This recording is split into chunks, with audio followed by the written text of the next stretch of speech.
To understand what's going on with contemporary parks. So as you see, my talk is, before I get to my time, is from large parks to park systems then and now. So I'm going to begin really with a survey. I'm going to look back at the ambitions of our large parks research and share some of the concepts, ideas, and design strategies we were thinking about almost 25 years ago, and then reflect on them in the context of a number, and I'll say, current global challenges that designers face relative to park design more recently. And then the second part is really using Buffalo, New York, my new city, as a case study to discuss both the ambitions of Olmsted's 19th century park system, its status today, and the new park being designed by Michael van Valkenburg that's now a part of it. So, large parks. So, the Large Parks Conference exhibition and publication was a project I collaborated on with George Hargraves when he was chair at Harvard's GSD. And we were thinking about two things relative to that title. And the first was that by studying parks by size, it allows us to cut across some conventional binary categories of classification, like historic and contemporary, or built or unbuilt. And it led us to look at landscapes maybe not previously considered collectively. And then second, the adjective large really foregrounded a set of landscape preoccupations that relate in complex ways, such as ecology and public space and a park's relationship to the city. And given the number of parks then being speculated about, designed, and planned, whether it was Orange County Great Park in California by Ken Smith, or field operations, Singapore Gardens by the Bay, the image you see on the far right, or the Park Rio Manzanares in Madrid by West 8 and Company that's now built. And of course, Downsview Park, which is you see OMA scheme there with all the dots, and Fresh Kills Landfill, the diagram below by Hargraves Associates. You see their preoccupation at the time with time over space and the drawings that came with it to try to communicate that. It seemed to us that the study of large park design and management at the time was called for. So let me share some of the disciplinary frameworks that the authors in that large park book, arguments that they made, many of which are still relevant today. So first, the ecologist and planner Anita Marie Lister, she explored how shifts in ecological thinking from perceptions of ecosystems as kind of closed and deterministic structures to ones that recognize living systems as open and self-organizing, how that affects design and management strategies. And her essay differentiates between strategies that result in the symbolic and the educational. She says ones that represent nature, she calls that designer ecology, and those that actually facilitate the emergence of self-organizing ecological system. Let's call that ecological design. Landscape historian Beth Meyer follows on this by ruminating on the contemporary large park that's made in ecologically and culturally disturbed sites, such as abandoned power plants and landfills, whose sites are constituted by debris and toxic byproducts of the city. And she sets up these essays by these kind of amazing montages by Julie Bargman of Dirt Studio of acid mine drainage. She just points out that the serious sort of aesthetic and cultural and ethical limitations of conceiving of the public park as, and she calls it a space of erasure and amnesia, a timeless pastoral dream floating atop the modern city.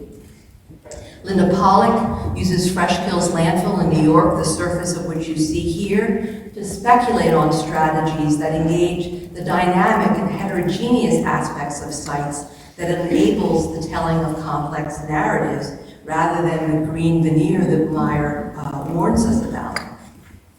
And George Hargraves examined the relationships of urban parks to their physical sites, which he argues is the fundamental base of any landscape. And the long-term success of any large park, he argues, depends on the extent to which designers resist or engage the physical systems of a site, noting that site characteristics that could be masked at smaller scales are difficult to disguise across larger territories.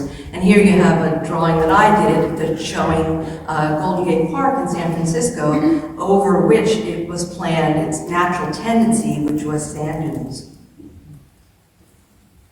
In her chapter, theorist Anita Berzbaitia examines the relationship between making places of lasting identity and facilitating the natural and cultural processes that transform them. So this relationship between the fixed and the flexible was a territory of great conceptual interest at the time that we were doing this project. One example that she gives is Latz's Landschaft Park, which accepts the steel production plan as the underlying base into which he strategically inserts change programs and ecologies. And then critic John Beardsley addresses the multiple and often conflicting publics that use large parks and the significant impact that has on their design and management. He remains optimistic, though, that large parks are some of the most reliable places for the interaction of the planned and the unplanned, for the sanctioned and the unsanctioned, for really the unfolding of civic life. And he gives the example of barbecuing in Berlin's Tiergarten, where you can see plumes of smoke rising from the center of the city, even though that activity is prohibited. At this point, too, and again, I'm talking around the turn of the century, designers were increasingly developing strategies around parks biodiversity, the very challenging accommodation of both human and non-human species, so coexistence is possible. So ecologist Christina Hill did these kind of fantastic, what she called ecological figure grounds on the left. That was from the Downsview book, Not Large Parks, which was mapping both woody patches in black and meadows in gray, a kind of different form or version of figure ground. And she found that Bernard Shumi's scheme for Downsview Park held some of the most potential. And you see, and it was called the Digital and the Coyote. And in their entry for Downsview Park, field operations designed what they called habitat nests, where they directed site water through different conditions and depths of ground to encourage the emergence of a variety of habitats. Finally, there are 2 points I'd like to make about my own chapter. The first is that I was interested in the relationship between the formations of the urban park relative to formations of the North American city. So parks that emerged in relation to 19th century industrial cities such as San Francisco have strong figural forms.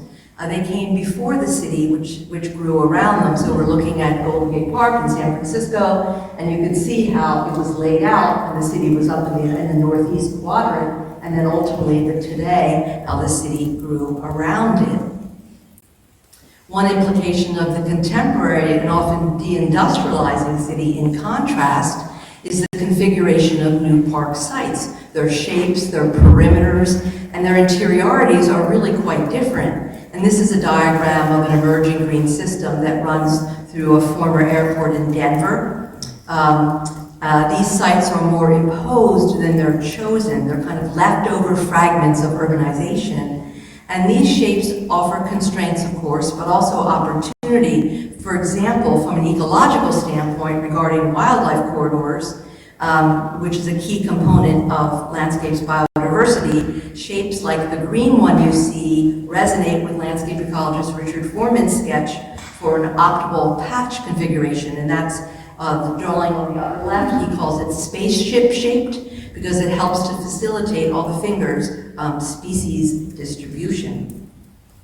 The second interest I had 20 years ago was about resilience, but then I used the term to describe a park's capacity to absorb and facilitate change, yet maintain its design sensibility, which built on the ecological concept of the ability of a system to experience disturbance, such as a fire or a flood, or budget cuts or political orientation, and then return to a recognizable state as it was intended. And so for me, this quality in design was achieved by the strategic design of landscapes organizational systems. And what do I mean by that? So I go back to Olmsted and the example of the brilliant circulation, or the separation of circulation in plan and section in Central Park. On the left or on the top is as it was imaged then, and on the bottom how it's used now, is a great example, because despite over 150 years of development pressures that have transformed the park,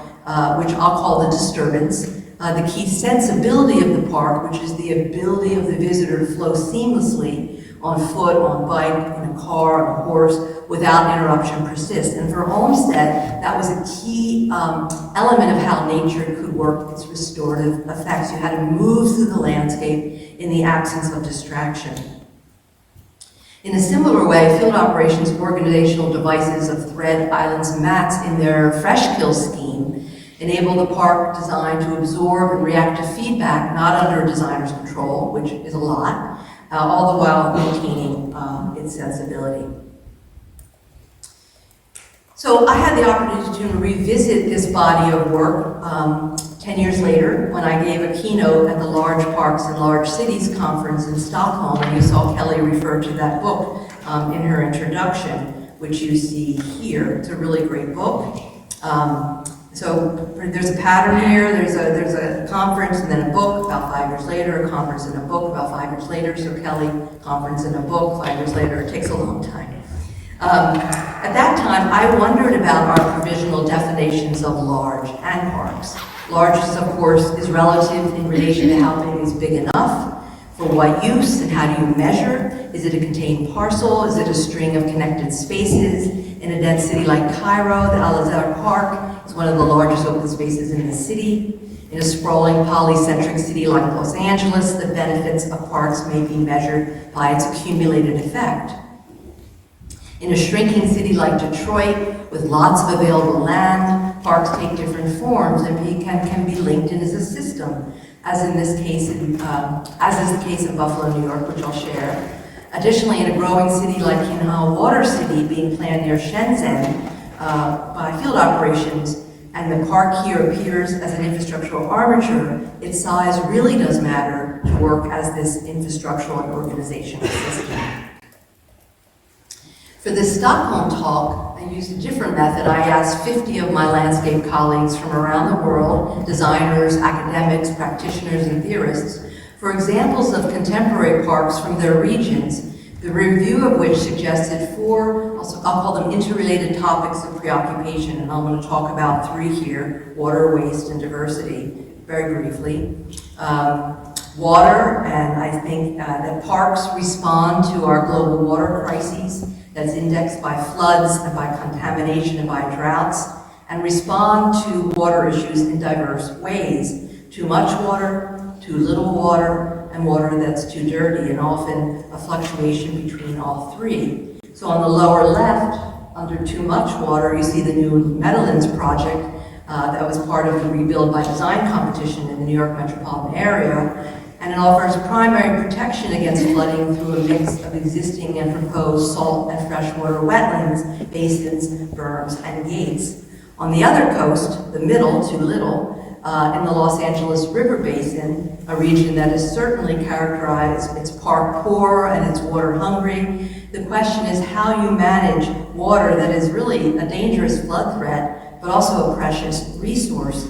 And you see below a project that was led by Mia Lair that designed a system of ecosystem terraces intended to slow water, to clean it, and through a system of side channels collected underneath the terraces to be used again. And of course, all the while, it's a public amenity.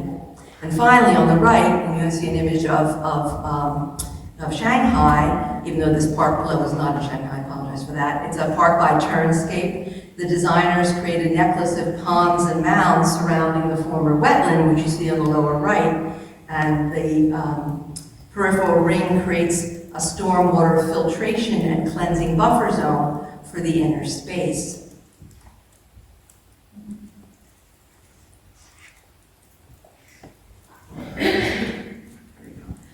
So with regard to waste, the amount of, and you know this, the municipal waste alone, a byproduct of urban life, is growing even faster than the rate of urbanization. And park designers have the opportunity to not only provide a public amenity, but to raise awareness about the global water crisis. And this park outside of Tel Aviv is called Ariel Sharon Park. The 200-foot mound you see there in that image is made of over 25 million tons of waste. And I was struck when I visited by the robust investment and the visual identity of the park through its recycling processes. So from biological subsystems that reduce the weight of municipal waste and produce biogas, to create electricity, to a recycling plant that the community uses for tires and building materials. Waste is rendered visible, not screened. And I'm also, on the image on the right, I'm interested in how a park's maintenance practices might generate less waste.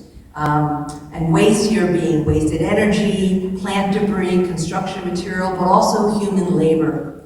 So you're probably familiar with the comprehensive turf management strategies in Hyde Park, where they have a tall grass meadow, which you see in the upper right image, which is mowed once a season, to a conservation lawn, which is mowed 6 times a year, to a mowed lawn, which is mowed weekly, that not only advances a diverse landscape, but saves wasted energy by not mowing, like we're seeing below in Central Park. And then finally, I want to say a few words about biodiversity in parks at this time, the kind of things that were going on. And we all know here that our planet's biodiversity is in crises and species are disappearing faster than ever in human history. And here I show Scape's Living Breakwaters project off the coast of Staten Island because it is finally built, had the opening earlier this fall. And the project reduces flooding risk, it revives ecologies, and it connects people to the water. And on the left, you see the drawing of one of the reefs that is doing these things. And what you see on the right is the top of what the designers call this reef street that creates micro pockets of habitat complexity to host things like finfish and shellfish and lobsters while creating a breakwater system that protects shoreline communities. Let me just see my time. Yeah, I'm okay. Okay, so with that kind of recollecting, I'm going to turn to my own city, a new city, which is Buffalo, New York, to talk about its park system. As I said, as it was conceived and built in the 19th century with regard to its transformation over time. And I think some of the current concerns I just shared, or interests, or topics, or preoccupations, intersect with this, but many don't. So it was an interesting exercise for me to go through, to begin to ask myself, what are we thinking about now when we are thinking about, and in this case, making and remaking park systems? So let me tell you a little bit about Buffalo. So Buffalo is a port city in western New York, located on the eastern end of Lake Erie, one of the Great Lakes, of course. And the image on the left is our downtown, and on the right is a map showing its location within the former industrial heartland of the United States, since but no longer referred to as the Rust Belt. So the upper right dot is us. And it's a region of deindustrialization that I now call formerly urban. Buffalo emerged at the junction of east-west transportation routes from the Hudson River Valley to the Great Lakes Basin. As you can see on the image on the right, it was the land of the Haudenosaunee, and the Seneca tribe settled there first. The town itself was laid out in 1803 by land surveyor Joseph Ellicott. It was originally named New Amsterdam, which I find surprising, but I checked 3 sources, but popularly called Buffalo. It had a population of about 1,500 at the time of the War of 1812 and became a military headquarters for the Niagara frontier. And the streets of the rectangular systems, which you see, which is now downtown, were generally 66 feet wide in their right-of-way, but the others, as it radiated out from the center, were 99 feet wide, with dwelling on the latter right-of-way set back 10 feet from the street line. So when you read about this, it says the city has thus been so built to secure itself within much of the sanitary advantages of the suburb, i.e. it wasn't that dense. So the completion of the Erie Canal in 1825 brought a tremendous economic boom to Buffalo, boosting its population to about 10,000. Oops, I don't go there yet. At the time of its incorporation of the city. Here you're seeing it much later, around 42,000. And as trade with the expanding West grew, we're talking about shipyards, iron and steel mills, flour mills, meatpacking plants, railroad car industry that developed, the city grew. So basically, the city's adjacency, as the city's adjacency to the water grew, so did its wealth. And in 1868, Olmsted and Fox worked on the first integrated system of parks and parkways in the country in Buffalo. And I didn't know that. I always thought Emerald Necklace was first. But in this drawing of 1869, the new map of the city of Buffalo showing the boundaries of the new city park, we see its figure in green. And I remember looking at this as a student thinking it was a kind of wacky configuration, but now I understand it a lot better. But as a little footnote here, I will say that the much more famous Emerald Necklace in Boston, which is a park system designed to move people and move water and move waste, was designed a decade later in 1878. So I want to talk briefly about Olmsted's design and intent, but focus on what's happening today within the park system that I think is a case study for the opportunities and challenges for park systems in the contemporary American city. When Olmsted was touring the city after being asked to consider a park, he of course said, no, I want to do 3 sites and I want to connect them. And each element of the system was intended to serve a particular function through the city. So we see the 3 main elements here, talking through them. What came to be referred to as the park was a 350-acre parcel 3 miles north of the city center to be reserved for, in very Olmstedian language, quiet rural enjoyment. And that is now called Delaware Park. Here they proposed the lake by damming the Chautauqua Creek for a 46-acre lake, which you see on the left, and on adjoining farmland in the upper right, they planned a large meadow park with 100 acres of greensward in the center. And on the left, you see the creek feeding what was called the Gala Lake, and on the right, the meadow surrounded by a carriage drive, a pedestrian walk, and an open tree grove. And here are some early views of both the park, the lake on the left, and Delaware, the meadow on the right. On a Highland inland site, they designed the parade, which was a place for military maneuvers, civic gatherings, and athletic sports, including a 2-story parade house with open galleries, restaurants, and dance halls, very different than Delaware Park, of course. And finally, the front, which is the front on the lake, is adjacent to the lake and offering striking views of it, the Niagara River, and the Canadian frontier. Both of the latter, right, the parade ground and the front, served as activities incompatible with the quiet enjoyment of scenery. And in this map of 1881, we see all 3 elements. Also visible is the final element of the park system, the parkways, extending out from each side of Delaware Park. You see the two edges.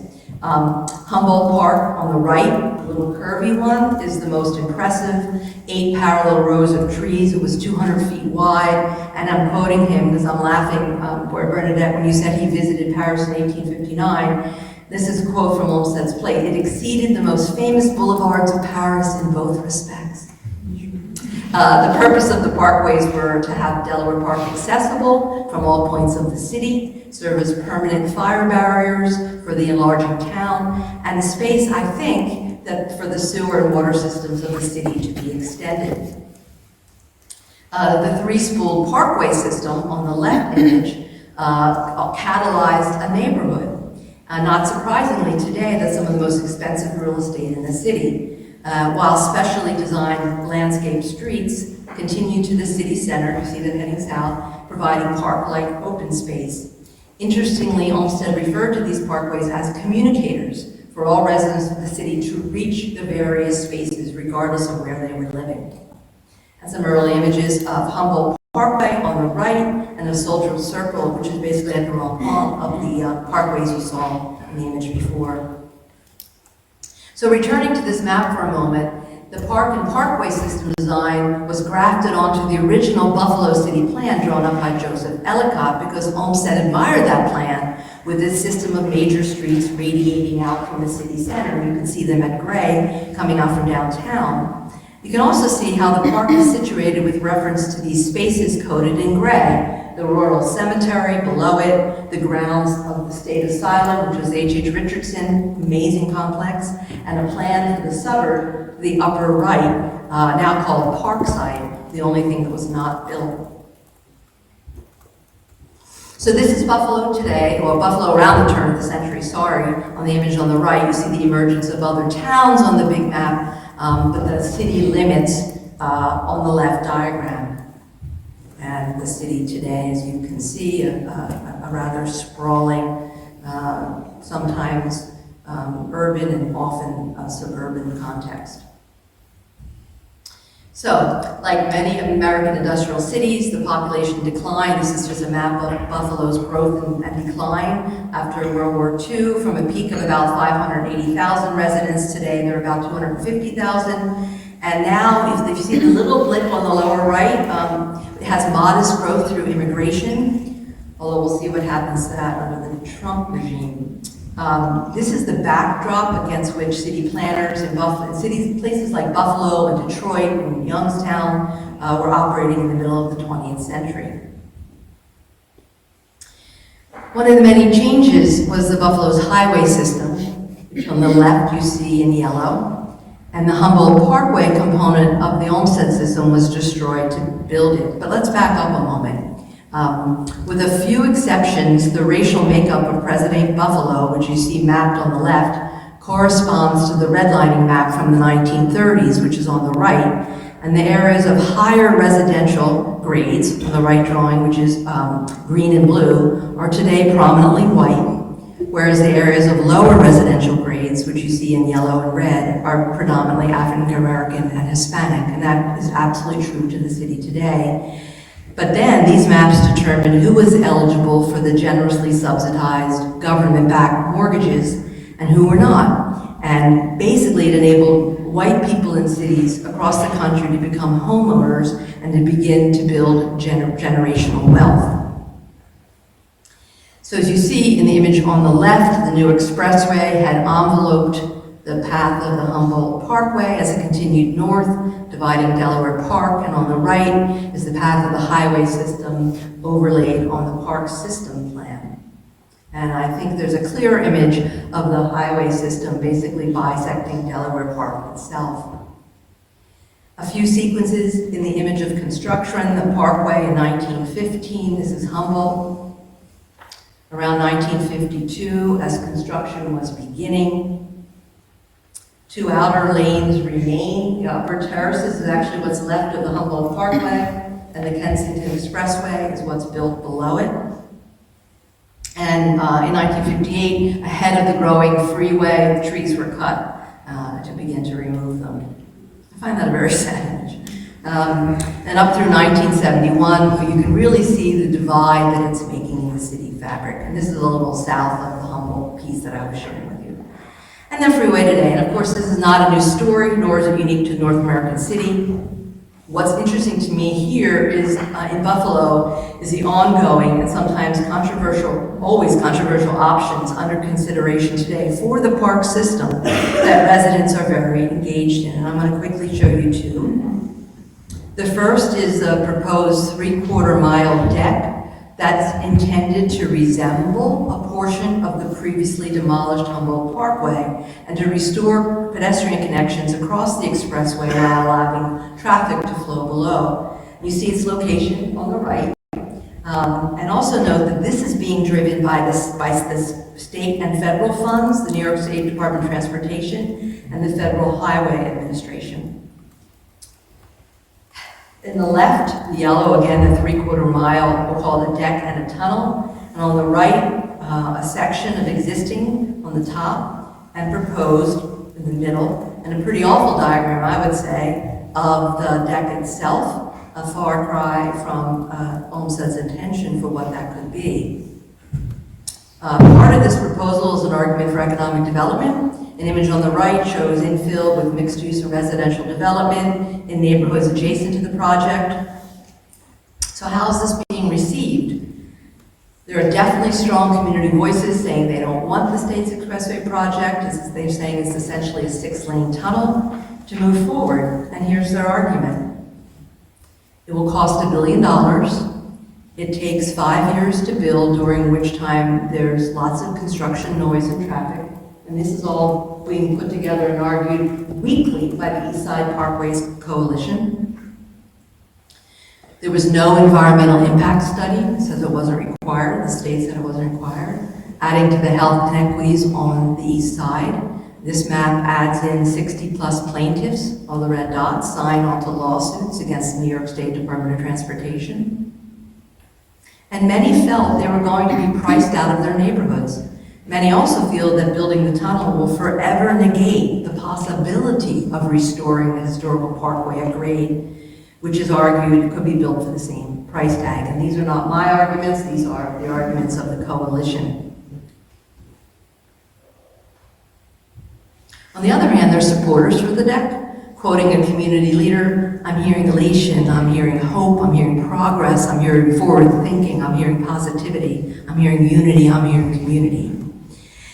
So this case study on Buffalo's east side is currently in litigation, brings very different issues to the table relative to making and remaking systems in our city, and probably many others.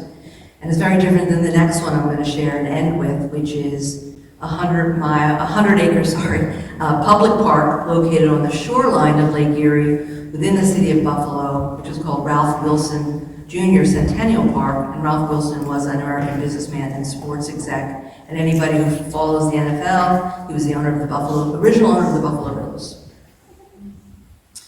So there are actually two parks of the same name, one in Detroit on the left and one in Buffalo on the right, both designed by Michael Van Valkenburg Associates at each end of Lake Erie, of course, one of the Great Lakes.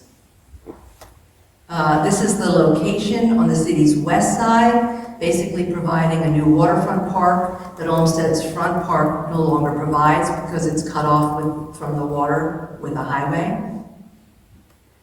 And you see this more clearly on the map. The park is designed on landfill that makes for interesting and unpredictable conditions of the ground plane. And I drew in the green figure on the right where the park is. And the park essentially, it's also adjacent to the Erie, what was the Erie Canal that's now filled in and is a highway.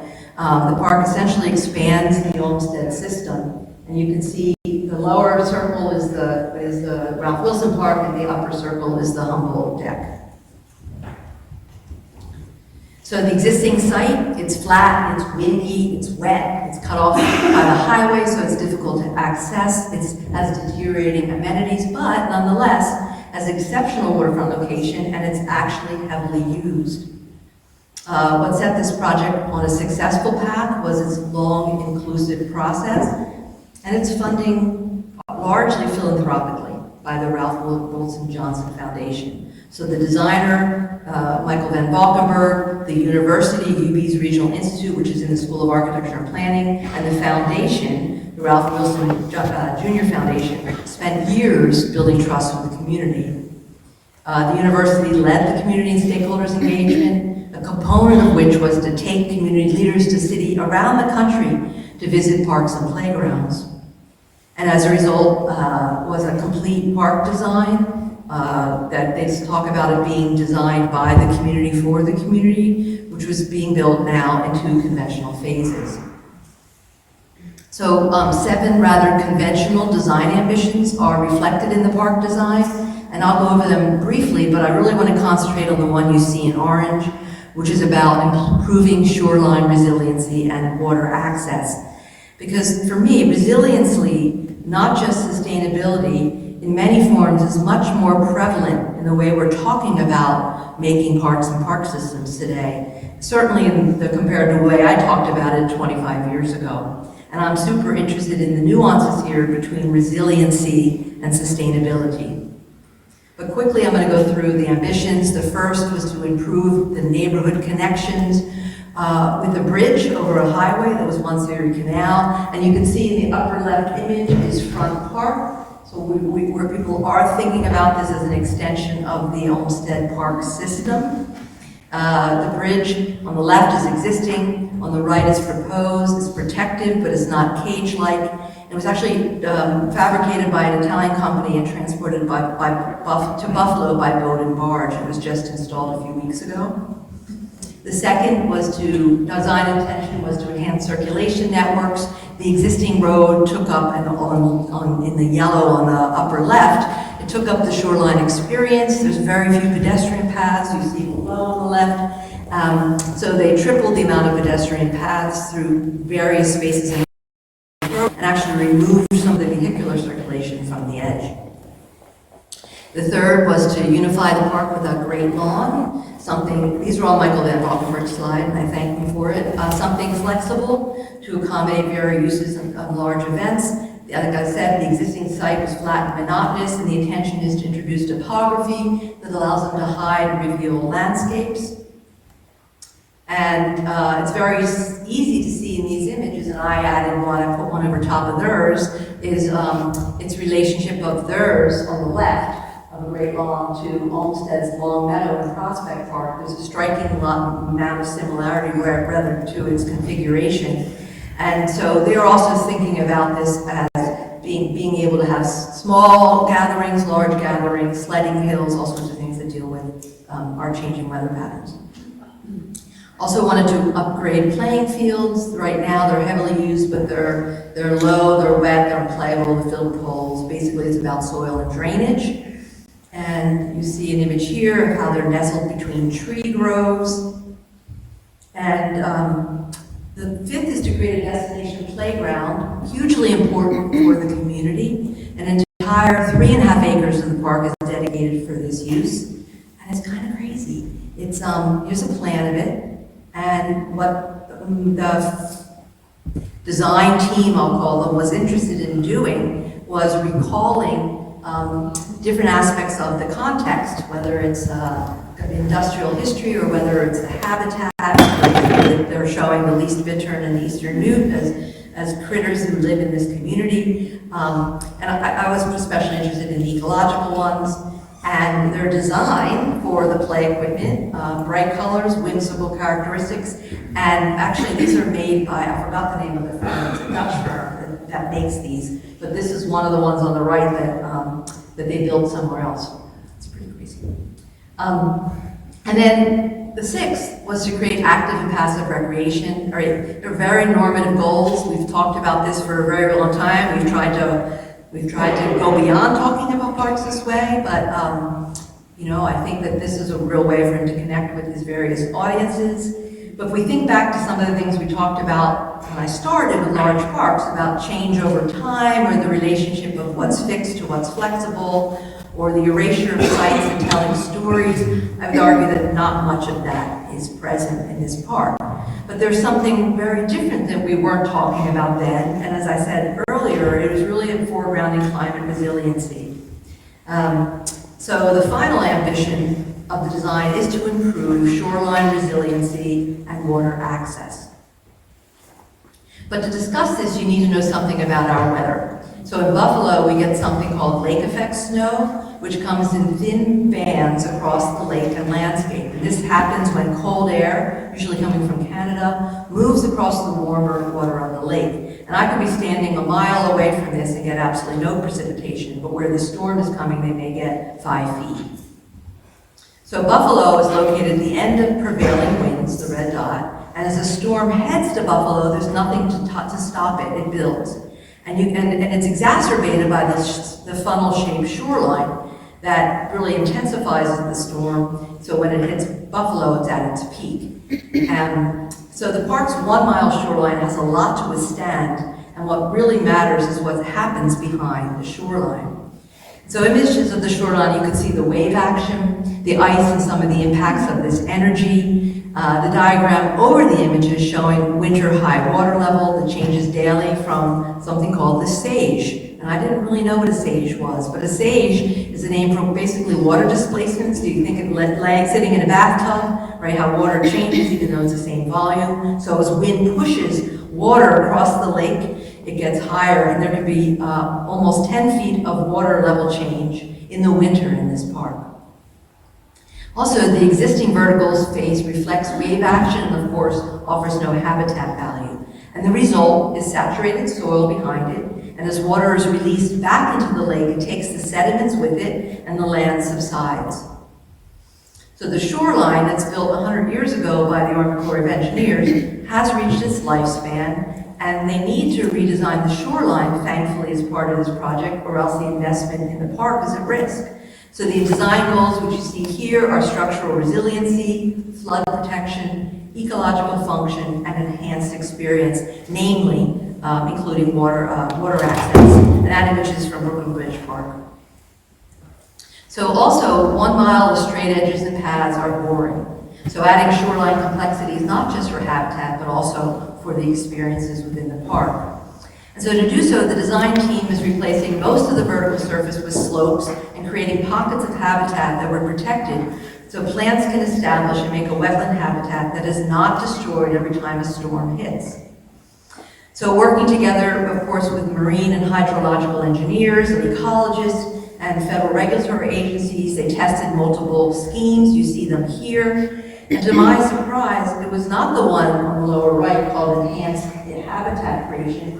It was one on the left, Modified Inlet, because it was the one on the right actually started to destroy what they call this SEV, or shallow emergent vegetation that grows between 0 and 1 feet, and that was at risk, so they didn't want to go that way, so they went with scheme 2A, which is the lower left, the Modified Inlet. And with that scheme in mind, here's the remaking of a particularly important contour in pink, which protects the area that normally floods in the green hatch. And the habitat cove, which is protected by 2 overlapping breakwaters, which you see keeps waves from cresting over, so the most vulnerable emergent area of vegetation and habitat is protected. So this is a rendering of the future cove, now under construction, which I'll show you quickly. So in this image, you see the pedestrian bridge installed, and we begin to see the recontouring of the ground. Another view that shows the shoreline, and the lower element is what's in phase 1. But again, you can start to see how they're making the Great Lawn. The remaking of the shoreline, looking towards Habitat Cove. I think you understand that, you know what we're just talking about. And the cove, and you can definitely see the 2 overlapping breakwaters that really protects the emergence of the shallow emergent vegetation and the habitat creation that follows. And this is my last image of the park. I love this image. You can study it forever to figure out what's going on. I just want to mention 3 things that you're looking at. First, what you can see is that all the plants were installed in what's called a rock sock, which is basically a sock full of rocks that the nursery puts plugs in, keeps it for 2 months, and then brings it to the site and puts it in the water. The roots are already established and allows it to stay in place. The second, which you can see, are root wads, which are look like trees laying on the surface. And there's 2 types there to enhance habitat. The nooks and crannies within the submerged roots create protected habitat for juvenile fish and other aquatic organisms. And what's exposed provides a place for turtles to bask in the sun. And finally, all this netting you see is called herbivory fencing. And it prevents the plant plugs by being disturbed and eaten by herbivores like geese and carp. And all these are elaborate systems to ensure the landscape's success, and I'm really thankful to Paloma Garcia at Michael Van Valkenburg's office for explaining all of this to me. Okay, to conclude, I'm 2 minutes over. So I'm new to Buffalo, and I'm just getting to know it, but I find these 2 projects within or adjacent to extending the Olmsted system really telling with regard to design processes, to financing structures, and to policy guidance. They're very different from each other and give us a lot of clues to the concerns of the day, whether that be climate resilience or the opportunity to right past wrongs with regard to highway construction and redlining, and access to all the benefits that new and remade park systems that Olmsted so carefully thought about through the initial design.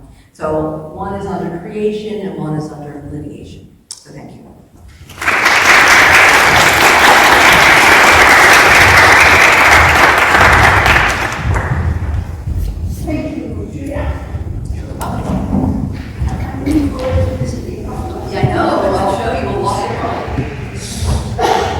So,